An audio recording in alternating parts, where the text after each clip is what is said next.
हर हर महादेव, ओम नमः शिवाय। भक्तों, आप सभी माताएं बहनों को हरितालिका तीज की ढेर सारी शुभकामनाएं। इस बार 26 अगस्त 2025 को हरतालिका तीज है। माताएं बहनों, अभी तक आप लोगों ने परंपरागत या इधर उधर से सुनकर या फिर अपने रिश्तेदारों से सलाह लेकर यह व्रत किया होगा, या आपको माता ने, दादी ने, सास ने बताया होगा कि हरितालिका व्रत को कैसे रखना है, इसके नियम क्या है।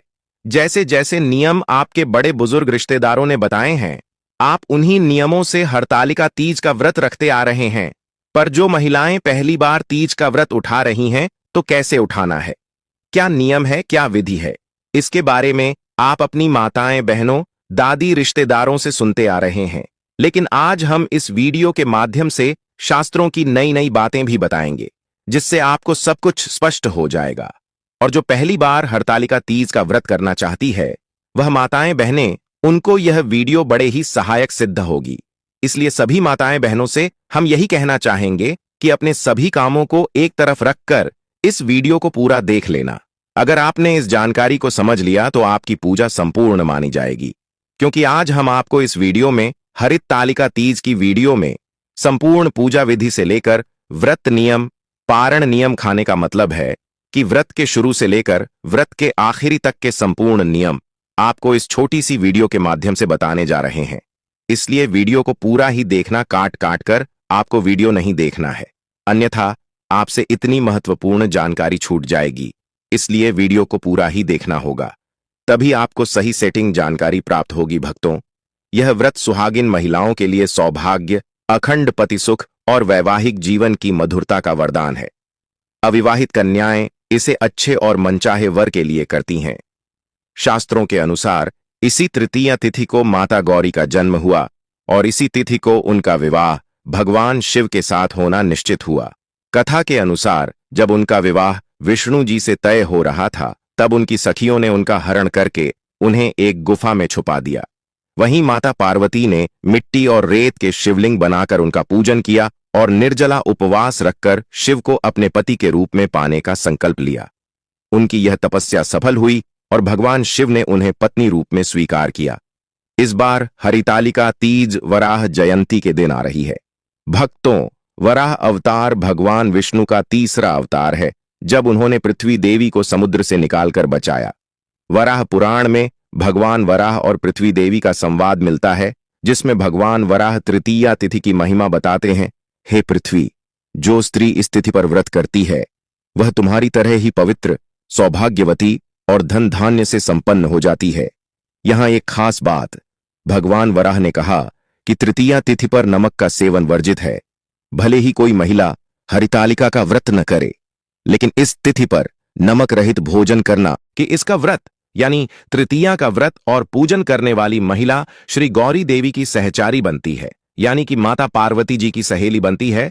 तो हरितालिका तीज का व्रत बहुत ही पवित्र माना गया है। अबली भक्तों, जानते हैं कुछ आवश्यक और उपयोगी बातें। सबसे बड़ा प्रश्न यह है कि माताएं रजत धर्म में, यानी पीरियड में, यह व्रत कर सकती हैं या नहीं। भक्तों, इसका उत्तर यह है कि आप बिल्कुल व्रत कर सकती हैं, यदि आपका शरीर साथ दे रहा है तो। लेकिन पूजन का सामान आपको बिल्कुल नहीं छूना है, ना ही आपको पूजन करना है। केवल आपके व्रत करना, पूजन आपकी तरफ से आपके पतिदेव कर सकते हैं या घर का अन्य कोई भी सदस्य कर सकता है। इनको निर्मित इसका व्रत कुमारी कन्याएं भी करती हैं, जिनकी शादी में अड़चन नहीं आती है। हरितालिका तीज में व्रत की प्रधानता है, आप लोग जरूर कीजिएगा। भक्तों, परंपरा के अनुसार एक दिन पहले नहाए खाए होता है, कहीं कहीं नहीं भी होता है, यानी एक दिन पहले से व्रत की पूर्व की तैयारी को नहाए खाए कहते हैं। तालिका तीज व्रत में नया खाए करना है। नहाए खाए का मतलब है उस दिन सूर्योदय के बाद पवित्र स्नान करके, घर की सफाई करके, शुद्ध सात्विक भोजन करना और अगले दिन के व्रत के लिए मानसिक और आध्यात्मिक रूप से तैयार होना। नहाए खाए के नियम: सुबह सूर्योदय से पहले उठें, ब्रह्म मुहूर्त में उठकर स्नान करें, बाल धोना और शुद्ध वस्त्र पहनना इस दिन जरूरी है। घर की सफाई, घर के पूजा स्थान, रसोई और मुख्य दरवाजे की विशेष सफाई करें। मान्यता है कि स्वच्छता से घर में देवी देवताओं का आगमन होता है। लहसुन प्याज वर्जित। नहाए खाए के दिन और व्रत के अगले दिन पारण तक लहसुन प्याज का सेवन न करें। सात्विक भोजन, केवल शुद्ध सात्विक भोजन करें। नमक का सेवन कर सकते हैं, लेकिन कई परंपराओं में नहाए खाए के दिन भी नमक छोड़ देते हैं। श्रृंगार सामग्री की तैयारी। इस दिन ही 16 श्रृंगार की वस्तुएं, पूजा सामग्री, मेहंदी आदि एकत्रित कर लें। शाम तक मेहंदी लगवा लें, क्योंकि व्रत के दिन मेहंदी लगाना अशुभ माना जाता है। अब आगे बढ़ते हैं। कई जगह पर परंपरा है कि व्रत वाले दिन यानी 26 तारीख की सुबह सूर्योदय से पूर्व कुछ खा लिया जाता है, उसको सरगी ही कहते हैं। तो देखिए माताएं बहनें, यदि आप रात को यानी सूर्योदय से पूर्व भोजन करेंगे तो कुछ और अली मत खाना, नहीं तो आपको भूख प्यास दिन भर ज्यादा लगेगा। इस बात का आप लोग ध्यान रखिएगा। आप चलिए पदार्थ खाई, जैसे नारियल पानी हो गया, अथवा तो और भी बहुत सारे फल हैं जिसे प्यास नहीं लगती है। अब सुबह सूर्योदय से पहले स्नान कर लीजिएगा, जैसे कि व्रत है। और मैं पहले आप लोगों को बताता हूं कि व्रत में ब्रश नहीं किया जाता है। बाजारों के पेस्ट और मंजन से उसमें केमिकल और नमक होता है, जिससे व्रत खंडित होता है। कुछ महिलाएं जाने अनजाने में उनका यह जानकारी मालूम नहीं होती है कि बाजार में जो पेस्ट आता है उसमें नमक होता है, और सुबह मंजन कर लेती हैं, तो उससे उनका व्रत रखने से पहले ही टूट जाता है। देखिए, एकादशी के व्रत में तो दातुन भी बना है, लेकिन इस व्रत में आप दातुन कर सकते हैं। दातुन नहीं हो तो कोहरा ब्रश ले लीजिएगा, बिना पेस्ट और मंजन के। यह ब्रश कर सकते, क्योंकि यह व्रत निर्जला रखा जाता है, जिसमें पानी तक नहीं पिया जाता। तो हर चीज का आप लोगों को विशेष ध्यान रखना है। इस दिन व्रत के दौरान हमें कौन से रंग के कपड़े पहनना चाहिए? तो भक्तों, इस दिन व्रत वाले दिन लाल या पीले रंग का, फिर चाहे वह साड़ी हो। अब कई लोग पूछेंगे कि पहले की रखे हुई साड़ी पहन सकते हैं, तो हम बताएंगे कि पहले की साड़ी भी पहन सकते हैं, लेकिन वह साड़ी केवल पूजा के समय पहनी हुई हो तो आप उसका उपयोग कर सकते हैं, धोकर पहन सकते हैं। हरितालिका तीज का व्रत माता पार्वती और भगवान शिव के दिव्य मिलन की स्मृति में रखा जाता है। इस दिन सुहागिन महिलाएं माता गौरी का रूप धारण करती हैं और 16 श्रृंगार करके उनके सामने बैठती हैं। शास्त्रों में कहा गया है, श्रृंगारिण्यः सौभाग्यवत्यः भवति, अर्थात जो स्त्री व्रत के दिन श्रृंगार करती है उसका सौभाग्य अक्षुण्ण रहता है और पति का जीवन दीर्घायु होता है। आप इस दिन दीजिए, जिसको 16 श्रृंगार कहते हैं। तृतीया तिथि यानी 26 तारीख को सुबह के पूजन का समय रहेगा। इसी बीच में आपको पूजन करना है और सुबह में स्नान के बाद आप इसी समय में पूजन कीजिएगा। और पूजन कैसे करना है, यह हम आपको वीडियो के अंत में बताएंगे कि पूजा किस प्रकार से करना है। और जो महिलाएं पहली बार व्रत उठा रही हैं, वह भी इस पूजा विधि को अच्छे से समझ लेना। ध्यान रहे कि पूजन की शुरुआत में आप हाथ में अक्षत पुष्प पर जल लेकर संकल्प कर लेना है कि मैं इस हरितालिका तीज का व्रत कर रहे हैं। हे भगवान, अब बोल देना, हमें सफलता देना। सुबह ही पूजन के समय आप व्रत कथा सुन लीजिएगा। हाथ में अक्षत पुष्प और कुछ दक्षिणा लेकर व्रत कथा सुनने के बाद आप हाथ में लिए हुए द्रव्य को भगवान के आगे समर्पित कर देना। अब अगला दुविधादायक प्रश्न है कि कई लोग कहते हैं कि मिट्टी का शिव परिवार बनाकर पूजन करना होता है, लेकिन शहरों में रहने वाले लोग कैसे और कहां से मिट्टी का जुगाड़ करें? तो भक्तों, अब मेरी बात पर आप लोग ध्यान दीजिएगा, इसका हल भी है। देखिए, जब माता पार्वती जी का विवाह विष्णु जी से तय होना था, तब सखियों ने उनका हरण कर लिया और पार्वती की गुफा में मिट्टी और रेत के शिवलिंग बनाकर पूजन करती थी। यह परंपरा तभी से चली आ रही है, लेकिन आज के युग में हमारे पास फोटो की सुविधा है।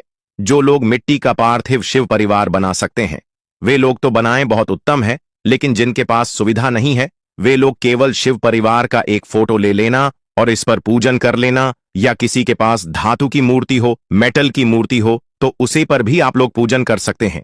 मिट्टी का शिव परिवार पूजन कंप्लीट होने के बाद नदी या तालाब में विसर्जन किया जाता है। लेकिन जो लोग फोटो उसे कर रहे हैं, पूजा के लिए लास्ट में जब विसर्जन किया जाता है, उसे समय केवल फोटो को आप अपने स्थान से किसका देना, तो भी भगवान का विसर्जन माना जाएगा। या तो किसी ने कोई मेटल की मूर्ति रखी हुई है, उसे पर पूजन किया, तो वह भी ऐसे ही पूजन करके मूर्ति को अपने स्थान से किसका देना, तो इससे विसर्जन मान्य हो जाता है। भक्तों, फोटो को या मेटल की मूर्ति को ले जाकर पानी में डालकर आना, विसर्जन केवल मिट्टी की मूर्ति का होगा। भक्तों, आपका अगला प्रश्न आता है कि एक बार व्रत उठा लिया तो क्या हर बार करना चाहिए? देखिए, यह सब सुनकर कई बहाने तो व्रत करते भी नहीं। हम कहेंगे कि यदि आप हर बार कर सकती हैं तो व्रत आप अवश्य कीजिए। जब तक आपसे संभव हो तब तक आप यह व्रत कीजिए। अब कई लोग हैं ना, आपको डरते हुए मिलेंगे। एक बार व्रत कथा उठा लिया तो जीवन भर करना पड़ेगा, नहीं तो आपका ये हो जाएगा, वह हो जाएगा जैसे बोलते हैं। तो भक्तों, उनसे पूछना कि कौन से शास्त्र में लिखा है और मुझे भी भेज देना। शिव जी और माता गौरा हमारी मां है। शिव जी पिता भी लोग बुरा चाहकर भी नहीं कर सकते हैं, और वह बुरा क्यों चाहेंगे भक्तों? इस व्रत के कुछ जरूरी नियम होते हैं जिनके तहत कुछ खास सामग्री का होना जरूरी होता है। इनके बिना पूजा अधूरी रह जाती है। क्या है वह सामग्री, लिए जानते हैं। पूजन स्थल की सजावट के लिए साफ आसन, लाल या पीले कपड़े का। चौकी, भगवान शिव पार्वती स्थापना हेतु लाल पीला कपड़ा। चौकी ढकने के लिए केले के पत्ते या आम के पत्ते।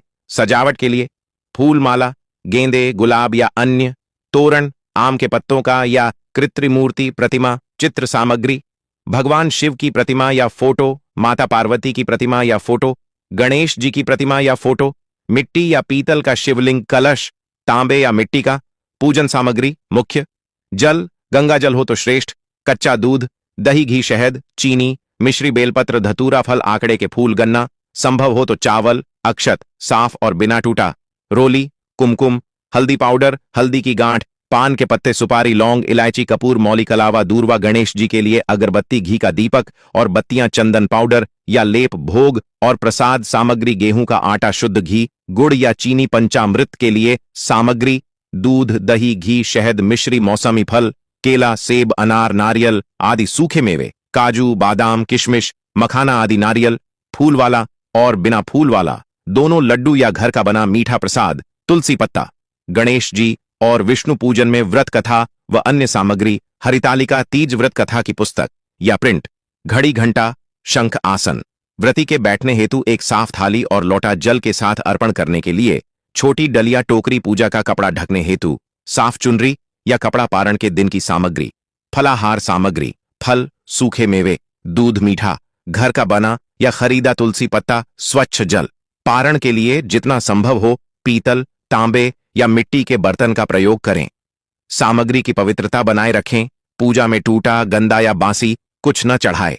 अगर किसी वस्तु का मिलना मुश्किल हो तो मन से भक्ति और श्रद्धा से उसका विकल्प अर्पित कर सकते हैं। चलिए माताएं बहनों, आप जान लेते हैं कि आपके घर पर ही हरतालिका तीज की पूजा कैसे करना है और किन नियमों का विशेष रूप से ध्यान रखना है। कुछ महिलाएं अब ऐसी भी होगी जो कि गांव से हमारी वीडियो देख रही हैं, जो ज्यादा पढ़ी लिखी ना हो, तो हम उनके लिए भी इस वीडियो में बिल्कुल साधारण तरीके से पूजा विधि बताने जा रहे हैं, जो कि उन्हें अच्छे से समझ में आ जाएगी। इसके लिए आपको वीडियो को लाइक करते हुए चैनल को सब्सक्राइब जरूर कर लेना है, ताकि आगे भी इसी प्रकार की और जानकारी आपको प्राप्त होती रहे। तो चलिए पूजा विधि आरंभ करते हैं। यह व्रत माता पार्वती और भगवान शिव के मिलन की स्मृति में किया जाता है। इसे सुहागिन महिलाएं अपने पति की लंबी उम्र और वैवाहिक सुख के लिए करती हैं। कुंवारी कन्याएं अच्छे पति की प्राप्ति के लिए भी रख सकती हैं। व्रत से एक दिन पहले द्वितीया तिथि सात्विक भोजन करें। प्याज, लहसुन, मांस, मदिरा आदि से परहेज। व्रत का संकल्प मन में लें। कल मैं हरितालिका तीज का व्रत करूंगी, माता पार्वती की पूजा करूंगी। पूजा के लिए सामान तैयार कर लें। पूजा सामग्री मूर्ति, चित्र, माता पार्वती और भगवान शिव का। मिट्टी की प्रतिमा भी बना सकती है। मिट्टी या पीली मिट्टी का चबूतरा, पाट, पीला, लाल कपड़ा, फूल, गेंदे, गुलाब आदि। बेलपत्र, धतूरा, अक्षत, चावल, रोली, हल्दी, पंचामृत, दूध, दही, घी, शहद, गंगाजल, कलश और नारियल दिया। अगरबत्ती, मौली, कलावा, मौसमी फल, पान, सुपारी, मिठाई, साड़ी, चूड़ी, सिंदूर, श्रृंगार का सामान, एक नई चुनरी, माता के लिए कुशा यदि उपलब्ध हो, मिट्टी या पीतल का शिवलिंग अगर संभव हो। व्रत के दिन तृतीया तिथि सुबह स्नान करें, साफ साड़ी पहनें, सिर ढकें। बिना अनाज के केवल फल, जल या निर्जल रहकर व्रत शुरू करें। पहली बार करने वाली चाहे तो फलाहार कर सकती है। घर के पूजा स्थान को साफ करके माता पार्वती शिव जी का स्थान सजाएं। पीले लाल कपड़े पर मूर्ति चित्र रखें। चबूतरे पर कलश स्थापित करें। कलश में जल भरें, आम के पत्ते लगाएं, नारियल रखें। पूजा विधि सरल क्रम। दीपक जलाएं। एयूएम दीपक ज्योतिषे नमः कहते हुए भगवान गणेश का पूजन करें। किसी भी शुभ कार्य की शुरुआत में माता पार्वती और भगवान शिव का आह्वान करें। एयूएम नमः शिवाय और एयूएम पार्वत्याय नमः मंत्र जपें। मूर्ति को स्नान कराएं। पहले गंगा जल, फिर पंचामृत, फिर स्वच्छ जल। कपड़े से साफ करें और नए वस्त्र पहनाएं। चुनरी चढ़ाएं। सिंदूर, बिंदी, हार, फूल आदि से श्रृंगार करें। बेलपत्र, फूल, फल, धतूरा, अक्षत, रोली, हल्दी अर्पित करें। माता को 16 श्रृंगार का सामान चढ़ाएं। अगर पूरा न हो तो जो उपलब्ध हो। भोग में फल, मिठाई और पान सुपारी रखें। व्रत कथा सुनें या पढ़ें। हरितालिका तीज की कथा अवश्य सुनें। अगर पढ़ नहीं सकती तो किसी से सुनें। आरती करें, पहले शिव जी की, फिर माता पार्वती की। प्रणाम करके अपनी मनोकामना बोले। रात का नियम, रात में जागरण करें, भजन कीर्तन गाएं, शिव पार्वती की महिमा सुनें। अगर स्वास्थ्य ठीक न हो तो पूजा स्थल के पास बैठकर मंत्र जपते हुए विश्राम कर सकती हैं। व्रत खोलना, अगले दिन चतुर्थी, सुबह स्नान करें, पूजा करें, चंद्रमा को अर्घ्य दें। अगर रात को न दिया हो, ब्राह्मण या सुहागिन महिला को फल वस्त्र दान करें। उसके बाद व्रत खोलकर भोजन करें।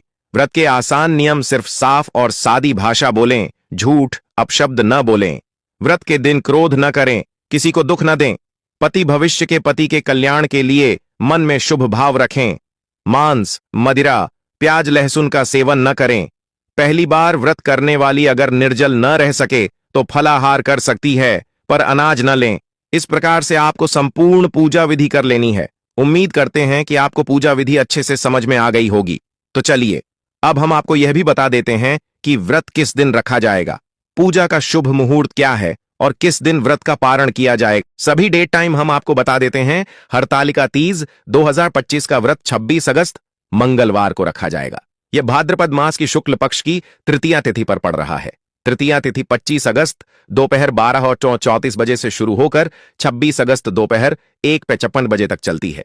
चूंकि व्रत सूर्योदय 26 अगस्त से माना जाता है, इसलिए यही दिन व्रत रखा जाएगा। पूजा का शुभ मुहूर्त, सुबह का मुहूर्त 26 अगस्त को सुबह 5:56 से 8:31 तक। इस दौरान पूजा विधि विधिवत की जा सकती है। कालावधि लगभग 2 घंटे 35 मिनट। व्रत पारण, व्रत खोलने का समय, व्रत खुलने पारण का समय 27 अगस्त को सूर्योदय के बाद निर्धारित किया गया है। नायक आया, शिव पार्वती दर्शन, व्रत की समाप्ति और पारण तारीख। भले ही आपने नायक आया शब्द से विशेष विदाई या समापन की तरफ इशारा किया हो, इसका आराध्य रूप से संबंध पारायण करने से ही होता है। इसलिए 27 अगस्त सुबह पारण के साथ यह चरण पूरा माना जाता है।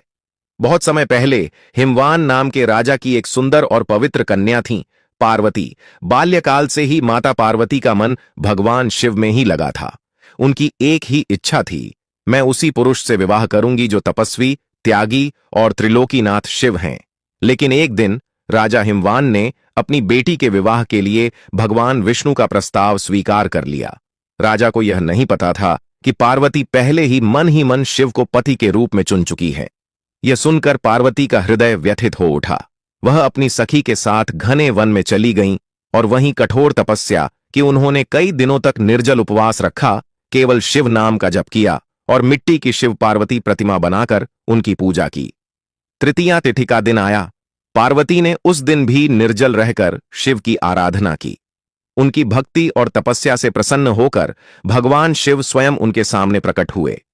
उन्होंने कहा, देवी, तुम्हारी यह अटल श्रद्धा और कठिन व्रत ने मुझे बाध्य कर दिया है कि मैं तुम्हें अपने वामांग पत्नी के रूप में स्वीकार करूं। इसके बाद भगवान शिव और माता पार्वती का विवाह हुआ और यह व्रत हरितालिका तीज के नाम से प्रसिद्ध हुआ। इस व्रत के फल सुहागिन महिलाओं के लिए पति की लंबी उम्र, स्वास्थ्य और सुख की प्राप्ति होती है। वैवाहिक जीवन में प्रेम और स्थिरता बनी रहती है। कुंवारी कन्याओं के लिए योग्य, धर्मपरायण और आदर्श पति का आशीर्वाद मिलता है। संतान सुख की इच्छा रखने वालों के लिए संतान प्राप्ति का योग बनता है। सभी के लिए मन की शुद्धि, संकटों का नाश और जीवन में स्थिर सुख समृद्धि। यह कथा हमें सिखाती है कि सच्ची श्रद्धा और अटूट विश्वास से असंभव भी संभव हो जाता है। जैसे पार्वती ने अपना जीवन शिव के चरणों में समर्पित किया और वह फल प्राप्त किया, वैसे ही कोई भी स्त्री इस व्रत को सच्चे मन से करे तो उसे अपने जीवन में वही सुख प्राप्त होता है जिसकी वह कामना करती है। उम्मीद करते हैं कि आप सभी भक्तों को हमारे द्वारा बताई हुई जानकारी अच्छी लगी होगी। तो आप वीडियो को लाइक जरूर कीजिएगा। वीडियो को लाइक करने हैं हमारा वीडियो बनाने का मनोबल है, वह और अधिक बढ़ जाता है। जो कोई भक्ति चैनल पर नया है जो पहली बार हमारी वीडियो को देख रहे हैं तो चैनल को सब्सक्राइब जरूर कर लेना, ताकि इसी प्रकार की ज्ञान से भरपूर जानकारी आपको सीधे नोटिफिकेशन के माध्यम से प्राप्त होती रहे। वीडियो के अंत तक बने रहने के लिए आप सभी भक्तों का धन्यवाद। मिलते हैं।